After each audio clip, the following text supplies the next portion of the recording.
yung role is Rachel. Oh, sorry.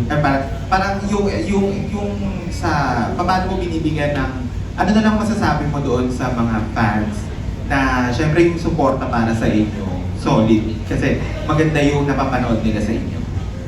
Sa lahat po ng mga taong sumusuporta sa amin, simula si Duseng Drake Palma hanggang ngayon, gusto ko lang po magpasalamat sa inyong lahat. Alam niyo po yan kung gaano ako ka-thankful sa inyo. Mahal na mahal po namin kayong lahat. Gagalingan pa po namin. Madami pa po kami matututunan. Thank you guys. Thank you. Salamat po. There we go. Maraming salamat po. Up next, let's have another TikTok content creator, Sab Santos. Hello, here. Hi. So yung first question ko is, meron kasing scene sa I think it's episode 6 na parang 16 minutes long siya na awayan, iyakan. And it's actually trending online, even the audio of Angela. Sobrang dami ng gumagawa nun. What can you say about that scene? Kasi panigurado sobrang tagal yung sinunod. Also for Direct, how was it shooting that specific scene? Actually, that specific scene is 12-page long. Yes. Sinunod ko siya ng isang diretso lang, walang putol. Sumusunod na yung camera sa kanila. One long take, 2 cams following them from standing to sitting the bed, from standing again. It's a long take. And the energy was there.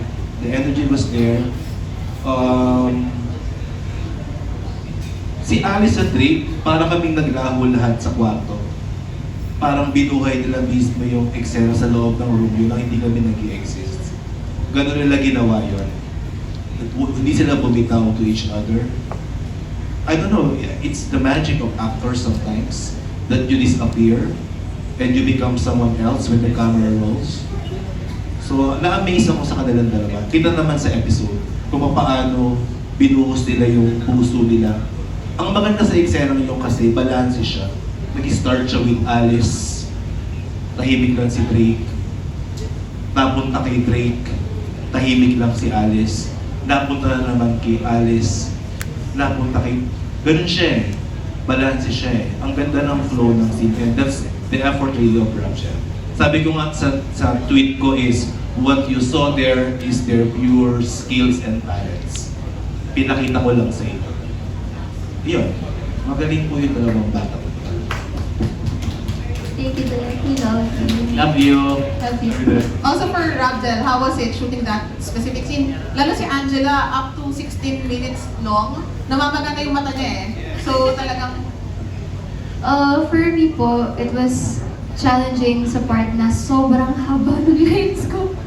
And hindi ko alam how I managed to add more ad-libs. Kahit sobrang haba na niya, siguro to feel it lang, mas maramdaman ko lang. Angela, the mura is ad-lib. Oo po, yung Mura mga... is ad-lib. Tagalog na mura pa eh. Pati yung may nakakita ng paulit-ulit. Si Direk po nagsabi po. Sabihin mo, Angela, nakakita ng paulit-ulit 3 times. Yun na yun, yung naging challenge sa TikTok. Yes po. Hindi ko po in-expect na it would blow up like that. Pero sobrang grateful po ako kay Direk and of course to RDUP, si Direk Alex and Direk MJ kasi ang tagal po nilang hawak-hawak din yung camera. Ang bigat po nun. So, it was a group effort. I think lahat po talaga nagtulungan. It's not just us ni Rabin. It's everyone behind the scenes who made the magic happen. So, I'm glad na it's getting the recognition that I truly believe it deserves po. Ako naman po, nung isushoot namin yung scene na yun, sobrang kabang-kaba po ako buong maghapon. Kasi parang yung araw na yun, sobrang bigat po ng lahat ng eksena. Pati yung, kasabay po yun nung kami tatlo. Yung nagsutukan kami ni Trip. Parang ang aga-aga nagsusutukan kami. Tapos bigla, yun na yung kukunan namin, yung 12 pages. Tapos, sinasabi ko po, parang hindi ko pa siya masyadong memorize kasi ang hirap niyang i-memorize. Mahina po kasi ako mag-memorize. Tapos nung kukunan na, pag po kasi may nakatutok na camera, parang hindi ko na po nararamdaman yung sarili ko. Yung mismong character din nararamdaman ko. So parang tuloy-tuloy lang po. Tapos nung nag-cut na si Direk, okay na, yun na pala yun. Ang saya lang na nabuo po namin siya na hindi kami masyado nagkakamali. Yan. Also, direct request lang namin ng mga fans, kasama na ako doon, na baka pwedeng i-release yung one take para makita kung gano'n talaga yung nangyayari. Yun na yun. Okay. Yun na yun. Yun. Siyempre with the editing, Yes. pero hindi nyo napansin na it's a very long take. It's really a long take.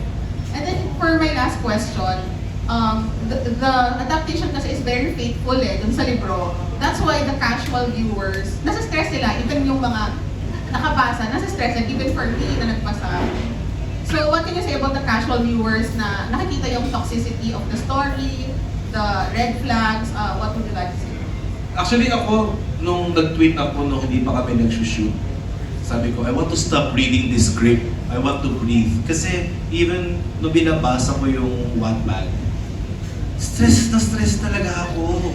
Kung ano yung nafe-feel nyo ngayon sa adaptation, inis na inis ako, ba't ayaw nyo mag-usap? Exactly, yun yung comment ng karamihan. Pero pagdating sa episode 9, full smile ako. After episode 9, stress na naman ako. So, babalik na naman lahat. So, I think kailangan lang nilang kumapit. Kailangan lang nilang maintindihan na these are flawed people.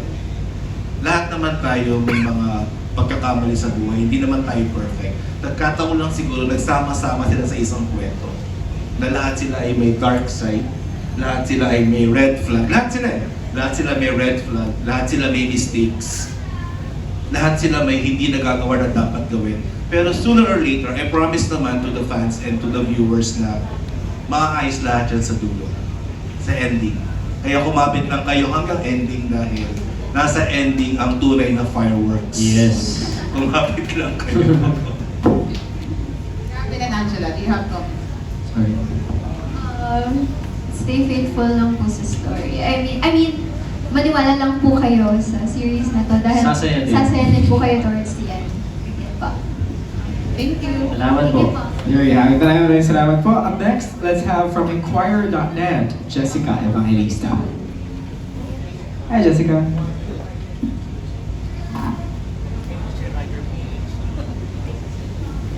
Hello, congratulations, Ramsel. Yung tanong ko, kasi di ba parang kapag artista ka, may mga, sa mga characters mo, may mga ugali ka na minsan nadadala mo sa tunay na buhay. Like parang, hindi na may magagawa ka. Ay, parang hindi ako to, parang si Angela to. Ano yung, si Alice to, parang, ano yung sa inyo yun, yung qualities na yun?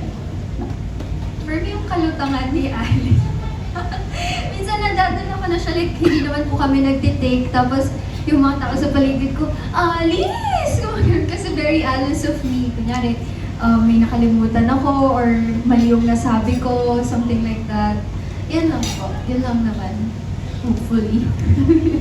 Ako, parang wala naman po ako nadadala kasi sinanay ko po yung sarili ko na pag-cut na. Nonchalant? Hindi naman ako nonchalant. Yan lang po. Thank you. Kay Derek naman po. Derek, parang ano po yung tingin, ano yung thoughts niyo sa mga, paano niyo po masasabi na malakas pa rin po yung Filipino storytelling kahit na may mga foreign content? Lalo po ngayon parang may nabasa ko kanina pagka ka na wala pong showing na Filipino movies right now. Kasi nga po, di ba may Spider-Man tapos may The Odyssey.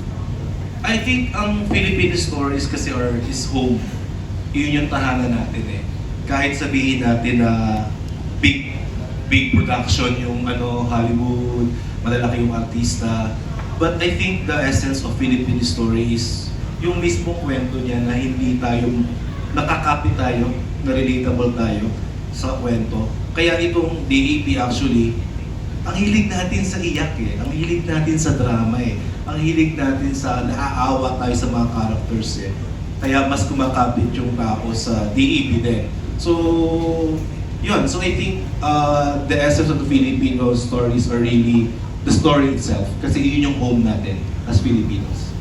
Thank you po. Congratulations. There you have it. po. Maraming salamat po. And we are down to our last person to ask. We have from Lionheart TV, Mr. Richard Pagligawan.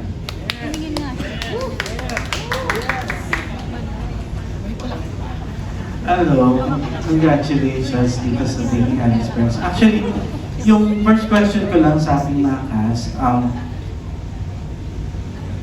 share kayo ng something funny or anything na hindi nyo makakalimutang BTS with each other while shooting Dating Alice Friends? Ano ko lang nakakatawa masyado kasi masyado na seryoso palagi. Pinaka-memorable pa rin po talaga for me, I think yung sa SDP pa eh. Wala po masyadong nakakatawa this season kasi sobrang bigat po. Ayun Tama po, ba? meron nakakatawa. Ano? Doon nasa beach po kami, pero hindi ko po pwedeng ikwento yung mga nangyari. Kailangan nyo muna po mapanood. And then, BTS man. Hindi. Dapat mapanood nila eh. Basta sobrang happy po kami lahat doon sa beach. Parang wala kami mabigat na eksena. Yun lang ang tanging araw na hindi kami umiyak. Yun po. Zigpe, may share ka ba? Well, yeah, just like what they said, more on dramatic scenes and heavy scenes kasi with Rabjel.